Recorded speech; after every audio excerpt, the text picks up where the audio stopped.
मला काय कमी होती, पण नाही, माझा आनंद तुमच्यामध्ये आहे. मला सेवा करून आनंद मिळतो, तुमच्यामध्ये येऊन मला आनंद मिळतो. मला तुमच्यापासून दूर करू नका.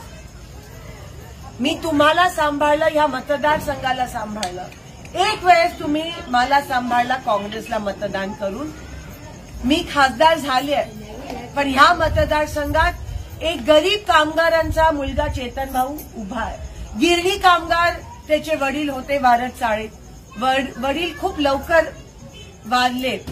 आईनी त्यांना सांभाळलं. त्यांच्या अतिशय गरीब परिस्थिती, संघर्षातून गरिबीवर मात करून 5 वेळा नगरसेवक झाले.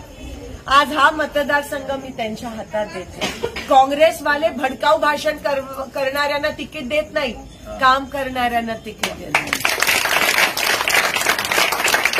जे तुमच्या सुखदुःखात सामील होतील त्यांना तिकीट देतात. चेतन भाऊ रात्री पण कोणाचं काही लग्न असलं, मयत असलं तर जातात. पोलीस स्टेशनमध्ये कोणत्या युवकाचं काय झालं तर माझ्यापेक्षा जास्त काम ते करतील. मी तुम्हाला लिहून देते ते. आणि म्हणून चेतन भाऊंची गरज आहे. कापाकापीचं राजकारण करणाऱ्यांची या मतदारसंघाला, देशाला बीजेपीने कीड लावली. काय केलं मोदींनी आल्यापासून?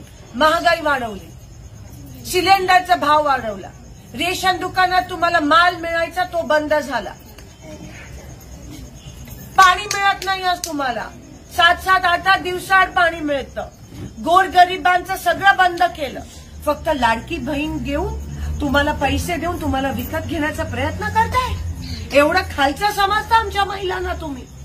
आम्हाला आबरू पाहिजे, पैशानी इज्जत नाही मिळत, पैशानी गेलेली आबरू नाही मिळत, पैशानी पाणी नाही मिळत, पैशानी माणुसकीचं नातं नाही मिळणार. हे फक्त तुम्हाला काँग्रेस देऊ शकते. म्हणून येणाऱ्या 20 तारखेला हाताला मतदान करायचं विसरू नका. 2 नंबरचं बटन आहे. चेतन भाऊ उभे राहिलेत. माझं आणि तुमचं नातं अजून घट्ट करा. मला तुमच्यापासून दूर करू नका. आणि म्हणून काँग्रेसला मतदान करा. आम्ही दोघंही रात्रंदिवस तुमच्यासाठी जसं आतापर्यंत करते त्याच्यापेक्षा डबल काम करणार. हे मी तुम्हाला लिहून देते आणि मी खोटं बोलत नाही. ती माझी संस्कृती नाही आहे. एवढंच या ठिकाणी तुम्हाला विनंती करते.